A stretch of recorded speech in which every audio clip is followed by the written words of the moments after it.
Bybit. Next level trading.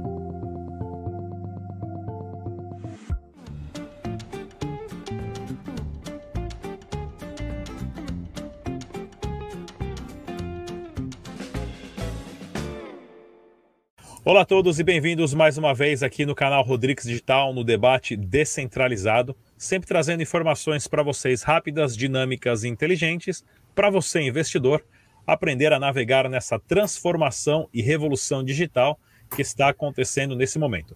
No programa de hoje, nós vamos falar aqui com duas especialistas, duas advogadas, das vantagens e desvantagens de abrir uma empresa no exterior, focado tanto em regulação, tributação, tokenização e outros aspectos. Muito bem-vinda, Paula Gaspar e Adriana Davi, tudo bem? Tudo bem. Vamos lá, então. Pessoal, tudo bom? Vamos bater um papo aqui, ó. Nós temos nossa linha do tempo aqui com 5 tópicos que a gente vai estar discutindo hoje, pessoal. Por que abrir uma empresa no exterior? Vale a pena ou não? Você realmente precisa de uma empresa lá fora? Qual que é a estratégia de mercado e quais são os principais componentes que você pode utilizar e ferramentas no blockchain? Regulação por país, quais são os países que oferecem as melhores regulamentações para cada tipo de projeto. Vamos falar também sobre tokenização e tributos e paraíso fiscal.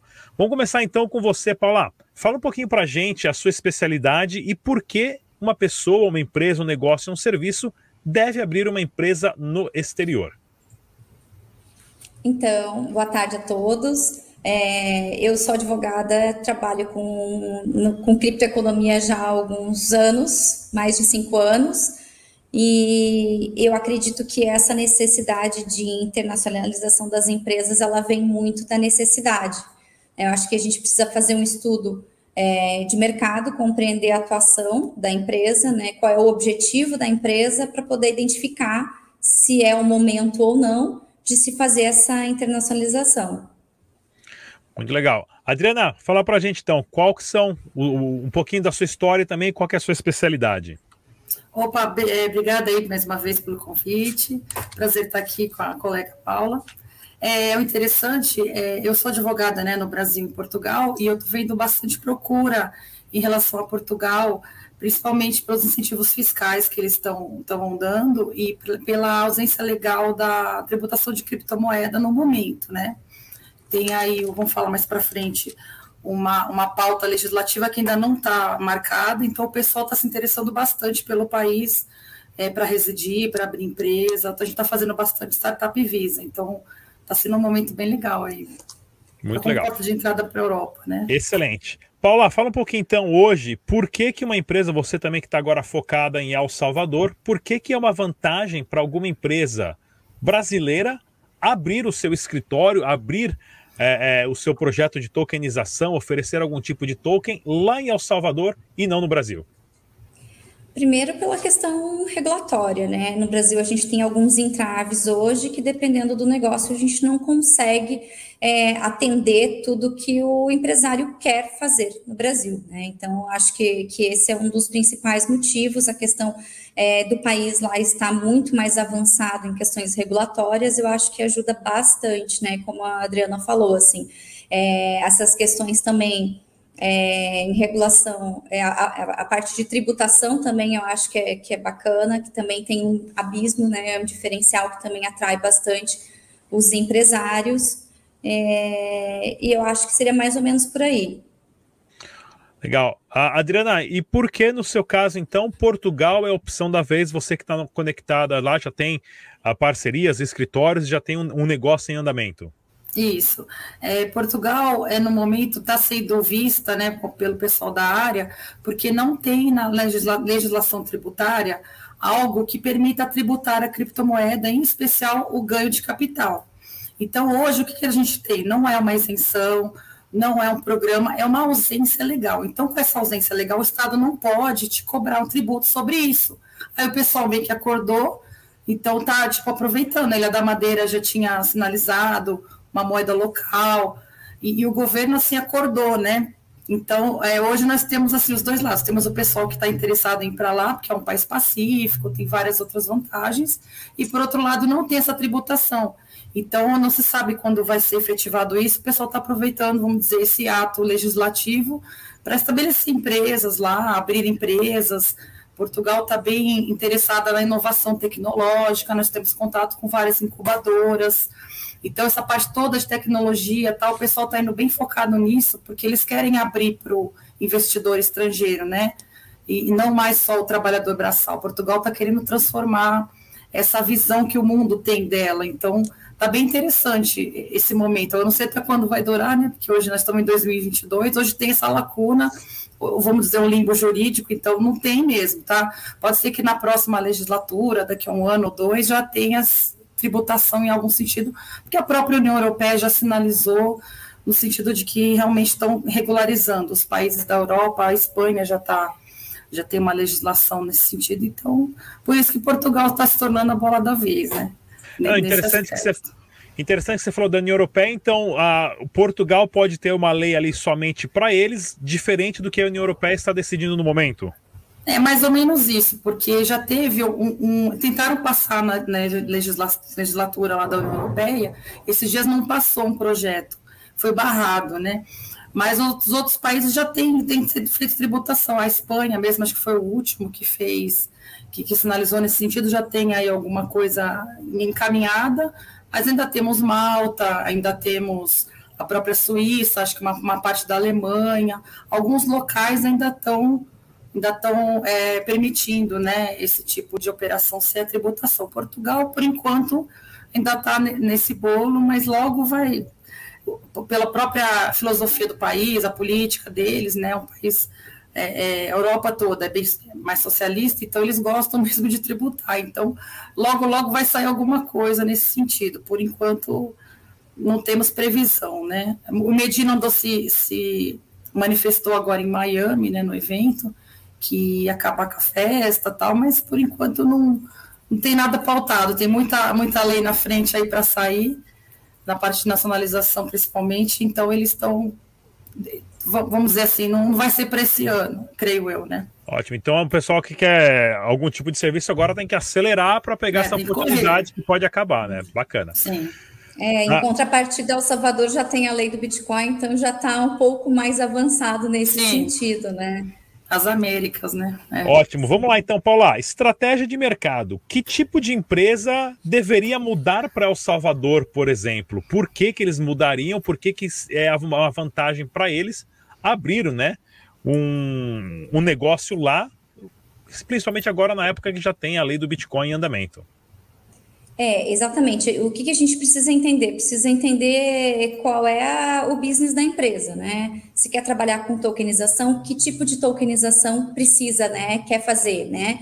E aí a gente compreendendo isso e trazendo isso, entendendo um pouco essa demanda jurídica, a gente consegue definir se realmente El Salvador é o país mais adequado para aquela empresa, né? Não basta achar que qualquer tokenização há necessidade de se levar para o exterior, né? Não é exatamente assim. Então, a gente precisa enquadrar realmente a empresa, ver os requisitos técnicos, compreender a legislação local, que isso é muito importante. Também o pessoal não achar que é um oba-oba abrir uma empresa no exterior, né? Existem regras extremamente específicas que é necessário que seja compreendido, né, pelo empresário. Compliance está muito bem estruturado, então a gente pensa que El Salvador, nossa, vai ser super tranquilo. Não é, para você ter uma licença lá, para você conseguir operar com contas bancárias, você precisa ter uma licença no Banco Central e você precisa ter um compliance muito bem estruturado dentro do seu negócio. Então, são todos uns requisitos que a gente precisa levantar realmente para ver se faz sentido a gente mobilizar tudo isso dentro de um negócio para fazer, então, essa internacionalização. Muito legal. Adriana, fala para a gente então, que tipo de empresa tem uma vantagem mudando para Portugal? Se você pode dar uns exemplos também. Olha, Rodrigo, na verdade não tem assim um tipo específico. Tem pessoas que abrem startup de tudo que você pode imaginar, desde culinária, barbeiro, todos os tipos de negócio. A gente está focado mais no pessoal da área, né? Pessoal de cripto, pessoal de tecnologia, porque é um meio de você ir legalmente num período curto de tempo. Então a pessoa quer ter uma experiência no exterior. Se tiver tudo redondinho, a gente falando com a incubadora, dando entrada com a incubadora, ela abraçando o projeto, em 6, 7 meses você consegue ir legalizado para Portugal. Porque muitas pessoas estão indo para lá por N motivos, tal, então a máquina está bem inchada, né, para autorização de residência. Então, se você for, como a maioria das pessoas vai, vamos dizer, como turista, o famoso vai ficando, em 3 anos ela tem a primeira residência, é muito tempo, sabe? É metade do caminho para você ser um nacional. Então, a gente está fazendo essa meio campanha para o pessoal abrir uma empresa lá, às vezes filial, mesmo o pessoal de cripto, né, P2P, está indo o pessoal tá indo bastante gente nesse sentido para lá. Então, é todo tipo de empresa, eles estão querendo realmente atrair o capital estrangeiro, não só, como eu disse, o trabalhador braçal, mas eles querem modificar essa ideia de que o mundo tem de Portugal. Portugal está crescendo bastante, é um país pacífico, tem N vantagens, né? E também é uma além do idioma, né? Europa. Além do idioma. Sim, o idioma é bem... Claro que você tem o inglês, é um diferencial até para você conseguir trabalho. Depois muitas pessoas acabam indo para o mercado, né? Muitas empresas internacionais estão instaladas lá. Então, é o país assim, que tem o mais parecido, vamos dizer assim, com o Brasil, e o clima é um dos mais amenos em razão da Europa, então a adaptação é mais tranquila, né? E tem outros tipos de benefícios, por exemplo, nós como advogadas, o Brasil tem um acordo com Portugal, que você sendo advogado, tem outras carreiras, você pode fazer a sua requisição na ordem, no nosso caso, a ordem portuguesa, não precisa fazer prova, não precisa cursar faculdade, você, óbvio, apaga os emolumentos, tem um caminhão de documento para levantar, mas você consegue. Hoje eu sou uma profissional, né? Eu sou advogada tanto em Portugal quanto no Brasil. Então tem N vantagens, é um país assim, que você consegue o documento em menos tempo, o custo é menor, a atenção da nacionalidade, em comparação com a Itália, também, que já acho que vai ser um pouco do foco, mas é que você consegue em menos tempo.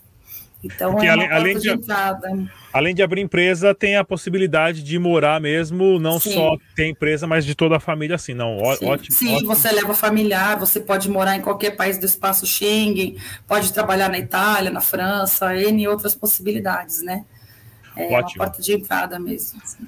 Paula, comenta com a gente então, regulação por país. Como vocês vê hoje Portugal, El Salvador, você tem Ilhas Caimã, tem Belize, Liechtenstein, Suíça, nessa salada toda de países que a gente foi educado como paraíso fiscal, que na verdade não é paraíso fiscal, mas sim locais onde as pessoas vão para proteger o seu dinheiro contra o Estado. Quais são os principais fatores desses países? Como é que está essa conversa em geral? Então, nós temos alguns países em que existem, né, um regramento mais robusto em relação às empresas cripto, né, em que há necessidade de solicitar algumas licenças específicas, e existem países em que não há necessidade de nenhuma licença específica. Por exemplo, El Salvador, a gente consegue abrir hoje uma empresa em até 2 semanas. Para operar com cripto, não é necessário obter nenhum tipo de licença.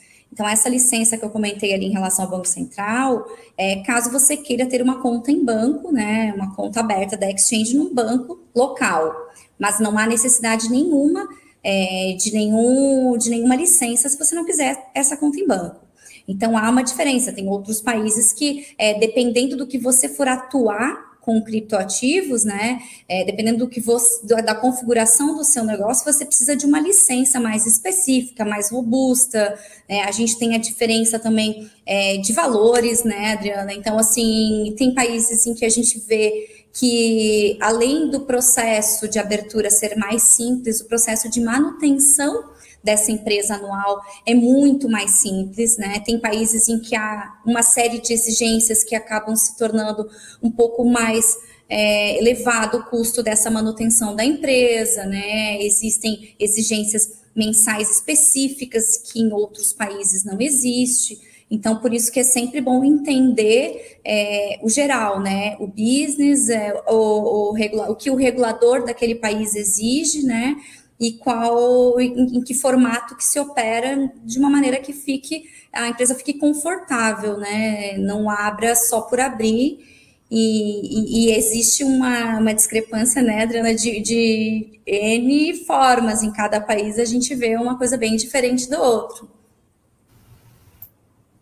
Exato, é isso mesmo.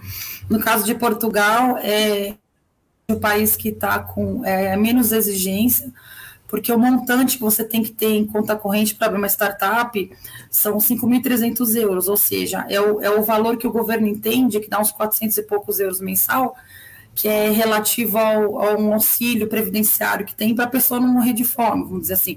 Então, é o país que exige menos essa quantia, uma quantia menor.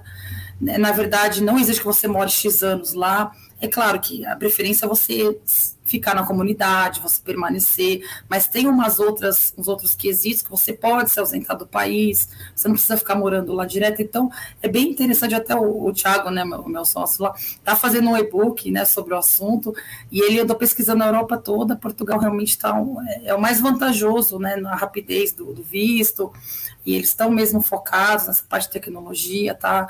É bem interessante. Acho que o custo-benefício é bom, não é um valor muito alto, então para quem quer ter experiência no exterior, de vivência ou de ter uma empresa, eu acho que é uma boa entrada, apesar da regulamentação. Ótimo. Né? Vamos falar então sobre tokenização, porque agora no Brasil nós estamos tendo essa enxurrada de tokenizadoras, todo mundo está tokenizando o que até o bigode do gato o pessoal está querendo tokenizar aí para ganhar dinheiro e surfar nessa onda do blockchain. Como é que está a regulação de tokenização no Brasil e quais são as desvantagens que estão forçando as pessoas a irem para o exterior? Começar com a Paula. Então, no Brasil a gente ainda tem, né? A gente ainda está nessa indefinição, né? Mas a gente sabe que hoje muitos dos tokens ainda possuem características de security, então, embora a gente veja várias empresas tokenizando de tudo aí, a gente sabe que ainda a gente tem esses entraves, né? Já esse ponto em El Salvador a gente já consegue reduzir os riscos, então eu acho que é muito importante isso, entender o negócio, verificar os riscos que a gente tem em manter esse negócio no Brasil, entender exatamente o que a gente consegue fazer no Brasil, porque a gente consegue fazer bastante coisa no Brasil, mas realmente verificando que aquele token, que aquele objeto, a gente não consegue evoluir com essa tokenização no Brasil, e a gente consegue minimizar os riscos desse token, levando ele para uma jurisdição diferente, eu acho que é bem importante. Eu acho que aqui a gente ainda precisa evoluir um pouco mais em relação às leis, né? O que definir muito bem, assim, o que realmente a gente vai conseguir entregar no Brasil, e acho que enquanto isso não tenha uma definição certa, eu acho que ponderar o que o token tem para entregar e para oferecer, e daí sim, né, levar ele para fora do Brasil, eu acho que seria um ponto importante. Ótimo. Adriana, como é que você entende isso dessa tokenização agora? Esse período que nós estamos passando, e como é que está acontecendo lá em Portugal, na Europa em si? Na verdade, Portugal, ele é meio preocupado com a regularização, né? Regulamentação. Então, no momento, eu acho que eles estão meio verdes ainda nesse aspecto, né? Eles estão meio preocupados em tributar primeiro. Então, como eu te falei, como está inserido na União Europeia, a maioria das determinações, ou todas, né, na verdade, vem de Bruxelas. Então, eles meio que seguem o que a União Europeia determina. Então, está meio nesse indecisão ainda, né? Mas tem várias empresas já que estão indo para lá, e muitas pessoas, como eu falei, estão procurando a residência, se regulamentar e legalmente, e abrir startup, que é o que a gente oferece mais no momento. Eu acho que é o grande procura para Portugal. Ótimo. Vamos conversar então sobre tributos e paraíso fiscal, né? Como eu mencionei, nós a vida inteira ouvimos dizer que ilhas por aí, para lá e para cá, são paraíso fiscal, que é usado para lavagem de dinheiro, e na verdade são lugares onde as pessoas, o capitalismo, empresários que ganharam dinheiro de uma forma legítima, vão para lá por uma estabilidade financeira e econômica, e literalmente para proteger o seu dinheiro contra países socialistas que querem literalmente confiscar e acabar com o seu negócio. Quais são as vantagens, então, para um empresário, para um empreendedor, para alguém que quer fazer algum tipo de tokenização no blockchain, de ter essas partes de tributos em paraísos fiscais? Começar com a Paula. Então, a gente, com a lei do Bitcoin, foi instituído um imposto único dentro de El Salvador, então a gente tem muitas isenções em relação à tributação cripto, né? Não tem tributação de ganho de capital, existe uma tributação específica. Então, realmente, se a gente for hoje colocar isso na balança do que a gente tem no Brasil, do que a gente teria hoje no Brasil de tributação e do que a gente teria em El Salvador, existe realmente um abismo entre um e outro. Então, isso faz com que as empresas acabem também optando por irem para El Salvador por conta desses benefícios fiscais, né? E realmente, assim, às vezes a gente encontra alguns entraves em relação a trazer investidores, porque, você está num paraíso fiscal, como assim, né? Então, eu acho que tentar desconstruir isso e mostrar, eu acho que no geral, de que às vezes não é por uma escolha de estar no paraíso fiscal, mas por uma escolha de se sentir confortável numa jurisdição que você consegue ter o seu negócio fluindo e evoluindo, né? E isso traz uma segurança maior tanto para o empresário quanto para o investidor. Eu acho que é o ponto que a gente precisa focar, né? Não é simplesmente eu estou esquivando o meu cliente de certas tributações. Eu acho que a gente precisa desconstruir um pouco isso, né? Porque o objetivo não é esse, o objetivo é trazer realmente uma segurança jurídica para todos que estão envolvidos no negócio. Adriana, como é que você vê nessa parte de tributos, né, nessa parte de paraíso fiscal lá em Portugal e na Europa, as vantagens que isso traz para um comerciante, um empresário, alguém que quer ter a sua residência fiscal lá também? Olha, eu estava até falando com o João, né, o contador libertário, que a gente fez uma live com ele também, justamente isso, de formar uma rede da pessoa ter uma cidadania europeia, que seria interessante, porque quando ela dá a saída fiscal do Brasil, ela não pode ficar mais que 6 meses aqui em território nacional, né? Então, se ela tiver uma cidadania europeia, ela pode residir na Europa, ela pode tentar residir em outros países, e no caso, a gente estava vendo bastante o interesse do pessoal em relação ao Panamá, porque o Panamá já sinalizou que não vai tributar cripto. Estou falando mais para o pessoal da área mesmo, né? Eles só tributam o ganho local. Então, se você trouxer um salário do exterior, um aluguel, qualquer coisa, se eu não me engano, né? Que seja isso, você não paga tributação, né? Você não paga imposto de renda. Então, a gente estava querendo aliar uma cidadania europeia, Portugal, que é uma cidadania mais fácil de você conseguir, ou mesmo uma autorização de residência, e você, quando for dar sua saída fiscal, tem outros países, tem Malta, Ilhas Virgens Britânicas, né? Aí teria que ver a legislação caso a caso, porque o Panamá acho bem interessante que você não precisa morar lá. Você parece que passando um final de semana por ano, você tendo a representação fiscal, parece que não é das mais altas, também tem que ver essa parte. Então, acho que cada caso, a gente fala que a gente faz um trabalho meio artesanal, né? Que é tipo, qual que é o caso do cliente, quanto que ele dispõe, qual tipo de empresa, qual que é o interesse dele, ele quer da saída do Brasil, não quer? Então, a gente tem que montar com base no que ele trouxer para a gente. Então, a gente casou esse interesse de Portugal, que como eu disse já, é uma documentação mais simples, né, de você conseguir, não é tão custosa, e você poder continuar vindo ao Brasil, ver sua família, e poder ficar o resto do ano em outros tantos países, né, e levar seu rendimento para um lugar mais amigável, vamos dizer assim, que não pegue metade do seu rendimento, vamos dizer assim. Esquecemos de mais alguma coisa que a gente esqueceu de comentar nesse bate-papo? Acho que pegou tudo, né? Pegamos bastante coisa. Mas vamos lá então, pessoal. Acho que a questão de prazo, acho que é bacana, né? Ali já mencionei, né? Eu tenho curiosidade também, Adriana, em relação ao prazo, como é que funciona isso, se você tem que ir pessoalmente no país ou não, porque são dúvidas que surgem aqui para a gente também, né? A gente faz assim, a gente faz tudo à distância, a gente manda a documentação tudo online, dá entrada você manda para algumas... no caso de startup, você manda para as incubadoras. A incubadora, abraçando o seu projeto, ela vai te adotar. Aí você tem que combinar cada incubadora trabalha de uma forma. Umas querem que você faça reunião mensal, trimestral, tem gente que quer te ver toda semana. Então, dependendo do tipo de vínculo, né, que você quer ter com Portugal, você abraça uma incubadora. Então, normalmente a primeira residência sai por 2 anos. Então, 2 anos você fica meio abraçado na incubadora, mas depois você pode abrir empresa. Muitas pessoas também acabam nesse projeto fazendo uma naturalização, né, um processo, tem N coisas que você pode fazer. Tem gente que tem ascendente português, ou fazer uma busca de judeu sefardita, que está meio chatinho agora, mas a gente ainda está conseguindo fazer. Então, você consegue em 2 anos, normalmente você fica legalizado, e às vezes até ter uma cidadania depois disso. Senão, normalmente é após 5 anos que você, tendo a legalização, a residência em Portugal, você pode virar cidadão português. Pelo trabalho, né? 5 anos normalmente. Muito legal. Mas o prazo de ida, normalmente, se você tiver com tudo certinho, os projetos estiverem andando, 6, 7 meses você consegue ir legalizado para Portugal.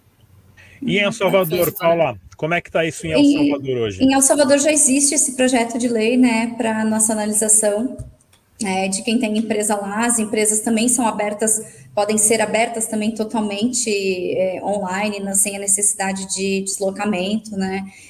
A gente tem lá um apoio jurídico, com auditoria, contabilidade também, que presta esses serviços mensais, né, que é importante também, não abrir a empresa e deixar ela ao leve tempo. Então, tem toda essa entrega lá, tem o endereço fiscal, né, tem o representante, que a gente também tem essa disponibilidade lá, então é bem bacana. Mas também tem esse projeto em El Salvador, Rodrigo. Muito legal. Pessoal, vou deixar o contato da doutora Paula Gaspari, advogada especialista em tokenização e abertura de empresa no exterior, e também da doutora Adriana Davi, vai estar na descrição desse vídeo aqui. Queria agradecer a presença das duas, de participarem aqui mais uma vez de mais um debate descentralizado. Estamos sempre aqui por volta das 20 horas no domingo, e verifique mais informações também na página rodrigues.digital. Muito obrigado pela presença das duas. Até a próxima.